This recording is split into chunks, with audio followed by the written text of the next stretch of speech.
Assalamualaikum warahmatullahi wabarakatuh. Di sini saya akan menjelaskan tentang esai yang telah saya tulis, yaitu tentang perpustakaan, profesi, kepustakawanan, dan pustakawan di masa kini. Esai ini saya susun sebagai pengumpulan tugas ujian akhir semester mata kuliah pengantar ilmu perpustakaan, informasi, dan kearsipan dari kelas A yang diampu oleh Bapak Muhammad Rosyan.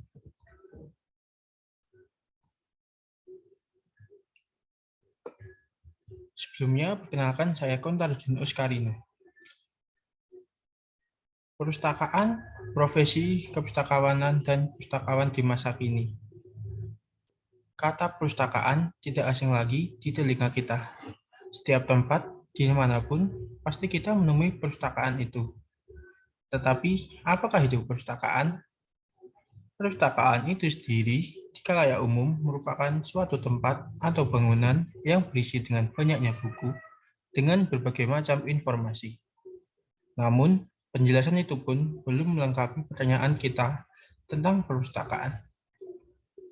Karena sebenarnya, perpustakaan memiliki arti yang lebih luas dibanding dengan itu. Perpustakaan adalah intuisi pengelola koleksi karya tulis, karya cetak, dan atau karya rekam secara profesional dengan sistem yang baku guna memenuhi kebutuhan pendidikan, penelitian, pelestarian, informasi, dan rekreasi para pemustaka. Dalam perkembangannya, perpustakaan memiliki tujuan yang dimana akan memiliki pengaruh yang sangat baik bagi kemajuan tentang pengelolaan karya tulis. Di samping itu, demi mewujudkan perpustakaan, pastinya memerlukan sumber daya manusia untuk mengelola itu. Sumber daya yang dimaksud adalah pustakawan. Pustakawan itu sendiri merupakan sumber daya manusia yang sangat penting dalam perpustakaan. Menurut Lasa HS 2019 halaman 295, pustakawan ialah seorang yang melaksanakan kegiatan perpustakaan dengan jalan memberikan pelayanan kepada masyarakat sesuai dengan tugas lembaga induknya berdasarkan ilmu perpustakaan, dokumentasi, dan informasi yang dimilikinya melalui pendidikan. Pustakawan harus memiliki profesionalitas dalam menjalankan tugasnya, karena pustakawan itu sendiri bisa dibilang sebagai profesi yang dimana dalam menuju jenjang untuk dikatakan sebagai profesi, memerlukan suatu pendidikan dan pelatihan agar keterampilan atau keahliannya dapat meningkat. Selain itu, kenapa pustakawan bisa dikatakan sebagai profesi? Karena pustakawan telah memiliki ciri-ciri dari sebuah profesi. Karena pustakawan memiliki organisasi, keahlian, pendidikan khusus, kode etik dalam bekerja berorientasi pada jasa serta kemandirian. Ciri inilah yang menjadi indikator terhadap profesi pustakawan dan mendapat pengakuan dari masyarakat bahwa pustakawan merupakan sebuah profesi. Sehingga dapat disimpulkan bahwa pustakawan adalah seorang yang ahli dalam bidang perpustakaan yang memiliki tugas atau tanggung jawab untuk pengelolaan dan pelayanan di perpustakaan. Dalam tugas di bidangnya, pustakawan memiliki banyak sekali tugas, antara lain administrasi umum atau membuat laporan hasil pekerjaan, manajemen pergawean atau menentukan tugas yang sesuai dengan tupoksi dari masing-masing pustakawan, hubungan masyarakat, atau melakukan kerjasama baik antar dalam tukar-menukar informasi antar perpustakaan maupun kerjasama di bidang lain.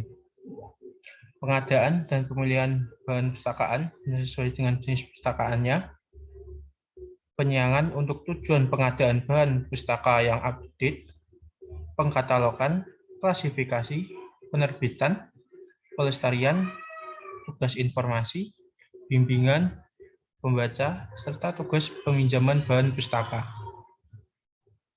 Untuk semua ini, pustakawan harus mampu mengadopsi inovasi atau mengembangkan kreativitas dalam pemanfaatan teknologi komunikasi dan informasi, sehingga pengelolaan dan penyajian informasi berjalan optimal dan efektif.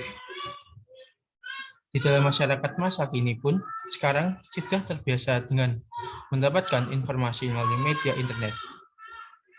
Masyarakat sudah tidak asing lagi dengan adanya internet sebagai media penyalur informasi. Bahkan setiap jam pun informasi bisa terus terupdate dari internet melalui gadget yang dipegang oleh masyarakat. Bahkan perpustakaan pun sudah beralih menuju digital, yaitu dengan adanya perpustakaan berbasis daring atau online. Yang dimana ini adalah salah satu hasil dari tugas pustakawan untuk bisa berkembang kreatif dalam pemanfaatan teknologi. Tetapi dalam pelaksanaannya, pustakawan itu sendiri bisa dikatakan belum bisa maksimalkan itu semua. Karena walaupun telah mengikuti perkembangan zaman dengan menciptakan pustakaan online, pustakawan masih memiliki sumber masalahnya, yaitu dari kaum milenial. Kaum milenial masa kini mendominasi penggunaan teknologi internet. Tetapi dalam penggunaannya, kaum milenial tidak menggunakannya untuk membaca literatur yang telah disiapkan oleh para pustakawan. Tetapi mereka malah menggunakannya untuk hal lain, seperti bermain TikTok, YouTube, Instagram, dan lain-lain. Hal ini juga didukung bahwa Indonesia adalah negara dengan literatur digital rendah di dunia. Dilansir dari Kominfo, Indonesia saat ini menempati peringkat ke-56 dari 63 negara yang disurvei. Ini memang agak terbelakang, tapi kalau dilihat dari ITU atau International Telecommunication Union, kita dari 105 sekarang sudah menempati peringkat 111. Ujarnya saat mewakili Kementerian Kominfo Joni G. Plate dalam rapat kerja dan rapat dengar pendapat bersama Komisi 10 DPR RI Jakarta. Dari hal tersebut, bisa dikatakan bahwa literasi membaca merupakan salah satu masalah penting bagi pustakawan dalam menjalani tugasnya. Dari sini, pustakawan memiliki tugas yang sangat berat sebagai penunjang masyarakat untuk menghadapi suatu masalah tentang literasi membaca. Pustakawan itu sendiri di masa kini juga harus menghasilkan inovasi dan kreativitas, menyajikan informasi, serta pelayanan yang sesuai dengan kebiasaan masyarakat milenial. Inovasi yang dibutuhkan pustakawan wajib dirasakan langsung oleh masyarakat, karena dengan berinovasi secara tidak langsung, semua masalah yang dihadapi oleh pustakawan akan dengan mudah dilalui. Juga pasti akan meningkatkan literasi masyarakat. Selain itu, dengan berinovasi, kompetensi dari pustakawan akan meningkat. Maka, otomatis kualitas perpustakaan akan terus berkembang, sehingga citra perpustakaan dan pustakawan sebagai partner masyarakat dalam proses belajar dan berkarya tetap baik. Hal ini akan mendorong masyarakat untuk terus memanfaatkan perpustakaan sebagai sumber informasi yang berguna dan peningkatan kesejahteraannya. Demikian yang dapat saya jelaskan tentang esai. Semoga membantu. Wassalamualaikum warahmatullahi wabarakatuh.